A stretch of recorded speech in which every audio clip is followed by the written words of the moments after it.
ನಾವೆಲ್ಲರೂ ಒಂದಲ್ಲ ಒಂದು ಸಮಯದಲ್ಲಿ ಒತ್ತಡವನ್ನ ಅನುಭವಿಸ್ತೇವೆ ಅಲ್ವಾ? ಹಾಗಾದ್ರೆ ಅದನ್ನ ನಿಭಾಯಿಸೋಕೆ ವಿಜ್ಞಾನದ ಪ್ರಕಾರ 2 ದಾರಿಗಳಿವೆ ಅಂತ ಗೊತ್ತಾ? ಒಂದು ನಮ್ಮ ಮನಸ್ಸಿನ ಮೂಲಕ, ಇನ್ನೊಂದು ನಮ್ಮ ದೇಹದ ಮೂಲಕ. ಈ 2 ದಾರಿಗಳನ್ನ ಬಳಸಿ ಶಾಂತಿಯನ್ನ ಹೇಗೆ ಕಂಡುಕೊಳ್ಬೋದು ಅಂತ ಇವತ್ತು ನೋಡೋಣ. ಕೆಲವೊಮ್ಮೆ ಎಲ್ಲವೂ ಕೈಮೀರಿ ಹೋಗ್ತಿದೆ ಅಂತ ಅನಿಸ್ಬಿಡುತ್ತೆ. ಕೆಲಸ, ಸಂಬಂಧಗಳು, ದಿನನಿತ್ಯದ ಓಡಾಟ ಇದು ಎಲ್ಲ ನಮ್ಮನ್ನು ಪೂರ್ತಿಯಾಗಿ ಆವರಿಸ್ಕೊಂಡ್ಬಿಟ್ಟ ಹಾಗೆ ಭಾಸವಾಗುತ್ತೆ. ಅಂತಹ ಸಮಯದಲ್ಲಿ ನಾವು ಕಳೆದುಕೊಂಡ ನಿಯಂತ್ರಣವನ್ನು ಮತ್ತೆ ಪಡೆದು ನಮ್ಮ ಮನಸ್ಸನ್ನು ಶಾಂತಗೊಳಿಸೋದು ಹೇಗೆ? ಇದರ ಹಿಂದೆ ಒಂದು ಅದ್ಭುತವಾದ ವಿಜ್ಞಾನವೇ ಇದೆ. ಸರಿ, ಹಾಗಾದ್ರೆ ಇದನ್ನ ಸ್ವಲ್ಪ ಆಳವಾಗಿ ಅರ್ಥ ಮಾಡ್ಕೊಳ್ಳೋಣ. ನಮ್ಮ ಮೆದುಳು ಒತ್ತಡವನ್ನ ಮ್ಯಾನೇಜ್ ಮಾಡೋಕೆ 2 ಮುಖ್ಯ ದಾರಿಗಳನ್ನ ಬಳಸುತ್ತೆ. ಒಂದನ್ನ ಟಾಪ್ ಡೌನ್ ಅಂತ ಕರೀತಾರೆ, ಅಂದ್ರೆ ಮೇಲಿನಿಂದ ಕೆಳಕ್ಕೆ. ಇದು ನಮ್ಮ ಆಲೋಚನೆಗಳನ್ನ ಬದಲಾಯಿಸೋದ್ರ ಮೇಲೆ ಫೋಕಸ್ ಮಾಡುತ್ತೆ. ಇನ್ನೊಂದು ಬಾಟಮ್ ಅಪ್, ಅಂದ್ರೆ ಕೆಳಗಿನಿಂದ ಮೇಲಕ್ಕೆ. ಇದು ನಮ್ಮ ದೇಹ ಮತ್ತು ಇಂದ್ರಿಯಗಳನ್ನ ಬಳಸಿ ನಮ್ಮ ಮನಸ್ಸನ್ನ ಕೂಲ್ ಮಾಡುತ್ತೆ. ಸರಿ, ಈ ವಿಶ್ಲೇಷಣೆಯಲ್ಲಿ ನಾವು ಏನೇನೆಲ್ಲ ನೋಡ್ತೀವಿ ಅಂದ್ರೆ, ಮೊದಲು ಈ 2 ದಾರಿಗಳ ಬಗ್ಗೆ ಸಂಕ್ಷಿಪ್ತವಾಗಿ ತಿಳ್ಕೊಳ್ಳೋಣ. ಆಮೇಲೆ ಟಾಪ್ ಡೌನ್ ಮತ್ತು ಬಾಟಮ್ ಅಪ್ ವಿಧಾನಗಳನ್ನ ಒಂದೊಂದಾಗಿ ವಿವರವಾಗಿ ನೋಡೋಣ. ನಂತರ ಇವೆರಡೂ ನಮ್ಮ ಮೆದುಳಿನಲ್ಲಿ ಹೇಗೆ ಕೆಲಸ ಮಾಡುತ್ತವೆ ಅಂತ ಅರ್ಥ ಮಾಡ್ಕೊಂಡು ಕೊನೆಗೆ ಈ ಜ್ಞಾನವನ್ನ ಬಳಸಿ ನಮ್ಮದೇ ಆದ ಒಂದು ಎಮೋಷನಲ್ ಟೂಲ್ ಕಿಟ್ ಅನ್ನ ಹೇಗೆ ರೆಡಿ ಮಾಡ್ಕೊಳ್ಬೋದು ಅನ್ನೋದ್ರ ಬಗ್ಗೆ ಚರ್ಚಿಸೋಣ. ತುಂಬಾ ಸರಳವಾಗಿ ಹೇಳೋದಾದ್ರೆ ಟಾಪ್ ಡೌನ್ ಅಂದ್ರೆ ನಮ್ಮ ಆಲೋಚನೆ, ನಮ್ಮ ದೃಷ್ಟಿಕೋನವನ್ನೇ ಬದಲಾಯಿಸಿಕೊಂಡು ನಮ್ಮ ಭಾವನೆಗಳನ್ನ ಕಂಟ್ರೋಲ್ ಮಾಡೋದು. ಬಾಟಮ್ ಅಪ್ ಅಂದ್ರೆ ನಮ್ಮ ದೇಹದ ಮೂಲಕ, ಅಂದ್ರೆ ಉಸಿರಾಟ ಅಥವಾ ನಮ್ಮ 5 ಇಂದ್ರಿಯಗಳ ಮೂಲಕ ನಮ್ಮ ಭಾವನಾತ್ಮಕ ಸ್ಥಿತಿಯನ್ನ ಬದಲಾಯಿಸೋದು. ಒಂದು ದಾರಿ ತಲೆಯಿಂದ ಶುರುವಾಗಿ ದೇಹವನ್ನ ನಿಯಂತ್ರಿಸಿದ್ರೆ, ಇನ್ನೊಂದು ದಾರಿ ದೇಹದಿಂದ ಶುರುವಾಗಿ ಮನಸ್ಸನ್ನ ಶಾಂತಗೊಳಿಸುತ್ತೆ. ಸರಿ, ಹಾಗಾದ್ರೆ ಬನ್ನಿ ಮೊದಲನೇ ದಾರಿ ಅಂದ್ರೆ ಟಾಪ್ ಡೌನ್ ವಿಧಾನದ ಬಗ್ಗೆ ಮಾತಾಡೋಣ. ಇದು ನಮ್ಮ ಮೆದುಳಿನ ಒಂದು ರೀತಿ ಸಿಇಒ ಭಾಗವನ್ನ ಬಳಸಿ, ಅಂದ್ರೆ ನಮ್ಮ ತಾರ್ಕಿಕ ಆಲೋಚನಾ ಶಕ್ತಿಯನ್ನ ಬಳಸಿ ಸೆಲ್ಫ್ ಕಂಟ್ರೋಲ್ ಸಾಧಿಸುವ ಒಂದು ತಂತ್ರ. ಈ ವಿಧಾನದಲ್ಲಿ 3 ಪ್ರಾಕ್ಟಿಕಲ್ ಸ್ಟೆಪ್ಸ್ ಇವೆ. ಮೊದಲನೇದಾಗಿ ಪ್ರಲೋಭನೆಗಳನ್ನ ಕಡಿಮೆ ಮಾಡೋದು. ಸಡನ್ ಆಗಿ ಬರೋ ಆಸೆಗಳಿಗೆ ಬಲಿಯಾಗದೆ ಅದನ್ನ ವಿರೋಧಿಸಿದಾಗ ನಮ್ಮ ಸೆಲ್ಫ್ ಕಂಟ್ರೋಲ್ ಪವರ್ ಜಾಸ್ತಿ ಆಗುತ್ತೆ. ಎರಡನೇದು ನಮ್ಮ ಪ್ಲಾನ್ಗಳಿಗೆ ಸ್ಟಿಕ್ ಆಗೋದು. ಒಂದು ಪ್ಲಾನ್ ಮಾಡಿ ಅದನ್ನ ಸರಿಯಾಗಿ ಫಾಲೋ ಮಾಡಿದಾಗ ನಮ್ಮ ಮೆದುಳಿಗೂ ಸೆಲ್ಫ್ ಕಂಟ್ರೋಲ್ ಅನ್ನೋದು ಮುಖ್ಯ ಅಂತ ಅರ್ಥ ಆಗತ್ತೆ. ಮತ್ತು ಮೂರನೇದು ಹಿನ್ನಡೆಗಳಿಗೆ ಮೊದಲೇ ಪ್ಲಾನ್ ಮಾಡ್ಕೊಳ್ಳೋದು. ಒಂದು ವೇಳೆ ಹೀಗಾದ್ರೆ ಆಗ ನಾನು ಹೀಗ್ ಮಾಡ್ತೀನಿ ಅಂತ ಮೊದಲೇ ರೆಡಿಯಾಗಿದ್ರೆ ಫೇಲ್ಯೂರ್ ಬಂದಾಗ ಕುಸಿದು ಹೋಗದೆ ಬೇಗ ಅದ್ರಿಂದ ಹೊರಬರ್ಬೋದು. ನಾವು ಈಗ ಮಾತಾಡಿದ್ವಲ್ಲ, ಇದಕ್ಕೇನೆ ನ್ಯೂರೋಸೈನ್ಸ್ ಭಾಷೆಯಲ್ಲಿ ರೀಅಪ್ರೇಸಲ್ ಅಥವಾ ಪುನರ್ ಮೌಲ್ಯಮಾಪನ ಅಂತ ಕರೀತಾರೆ. ಇದರರ್ಥ ಒಂದು ಎಮೋಷನಲ್ ಸನ್ನಿವೇಶವನ್ನ ನಮ್ಮ ಮೆದುಳಿನ ತಾರ್ಕಿಕ ಶಕ್ತಿಯನ್ನ ಬಳಸಿ ಬೇರೆದೇ ಒಂದು ದೃಷ್ಟಿಕೋನದಿಂದ ನೋಡೋದು. ಸಿಂಪಲ್ ಆಗಿ ಹೇಳಿದ್ರೆ ಸಮಸ್ಯೆಯನ್ನ ನೋಡುವ ನಮ್ಮ ಆಂಗಲ್ ಅನ್ನೇ ಬದಲಾಯಿಸೋದು. ಸರಿ, ಈಗ ಎರಡನೇ ದಾರಿ ಬಾಟಮ್ ಅಪ್ ವಿಧಾನದ ಕಡೆಗೆ ಹೋಗೋಣ. ಇದು ನಮ್ಮ ದೇಹ ಮತ್ತು ಇಂದ್ರಿಯಗಳನ್ನ ಬಳಸಿ ಒತ್ತಡವನ್ನ ಕಡಿಮೆ ಮಾಡುವ ತಂತ್ರಗಳ ಮೇಲೆ ಫೋಕಸ್ ಮಾಡುತ್ತೆ.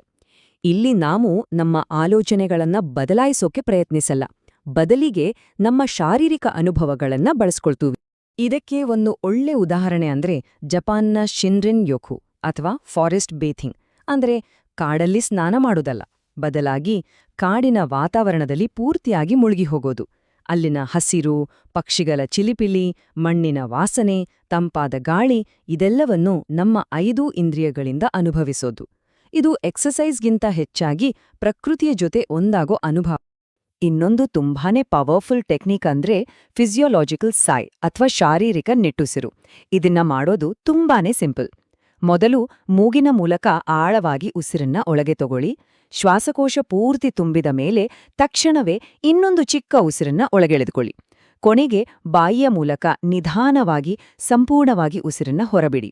ಕೇವಲ 1-2 ಸಲ ಹೀಗೆ ಮಾಡಿದ್ರೆ ಸಾಕು, ನಮ್ಮ ನರಮಂಡಲ ತಕ್ಷಣವೇ ಶಾಂತವಾಗುತ್ತೆ.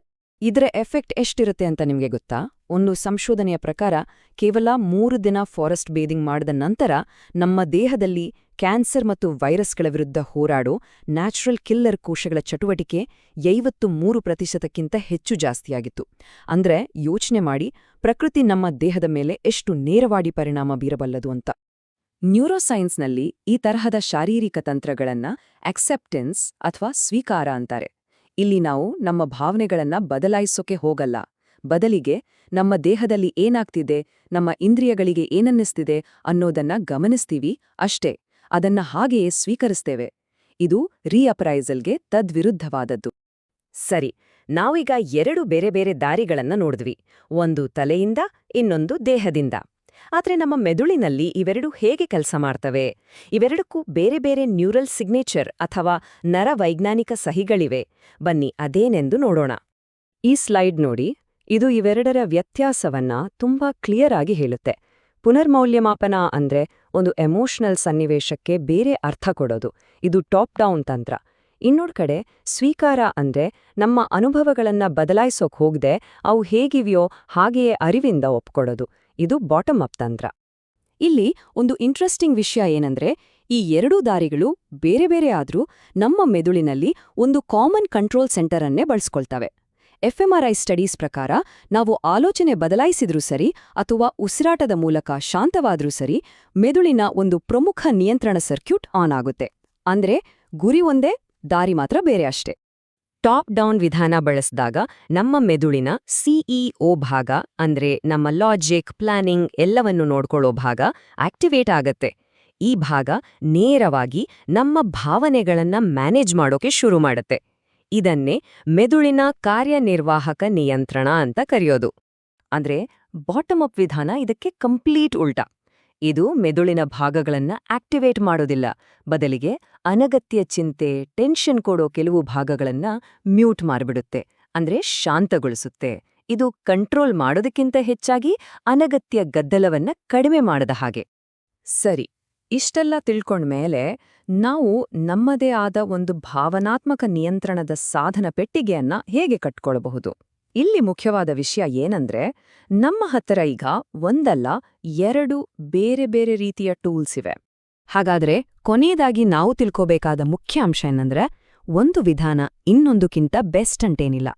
ಒಂದು ಕಂಪ್ಲೀಟ್ ಇಮೋಷನಲ್ ಟೂಲ್ ಕಿಟ್ನಲ್ಲಿ ಟಾಪ್ ಡೌನ್ ಮತ್ತು ಬಾಟಮ್ ಅಪ್ 2 ತಂತ್ರಗಳು ಇರಬೇಕು.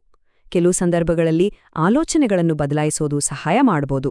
ಇನ್ನು ಕೆಲವು ಸಂದರ್ಭಗಳಲ್ಲಿ ಒಂದು ಆಳವಾದ ನಿಟ್ಟುಸಿರು ಹೆಚ್ಚು ಪರಿಣಾಮಕಾರಿಯಾಗಿರ್ಬೋದು. ಹಾಗಾದ್ರೆ ಮುಂದಿನ ಸಾರಿ ಒತ್ತಡ ಆದಾಗ ನಿಮ್ಮ ಈ ಎಮೋಷನಲ್ ಟೂಲ್ಕಿಟ್ ನೆನಪಿಗೆ ಬರಲಿ. ಆಗ ಯಾವ ಟೂಲ್ನನ್ನ ಮೊದಲು ಕೈಗೆತ್ತಿಕೊಳ್ತೀರಿ?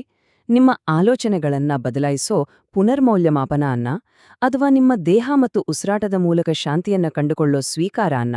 ಈ ಆಯ್ಕೆ ನಿಮ್ಗೆ ಬಿಟ್ಟಿದ್ದು.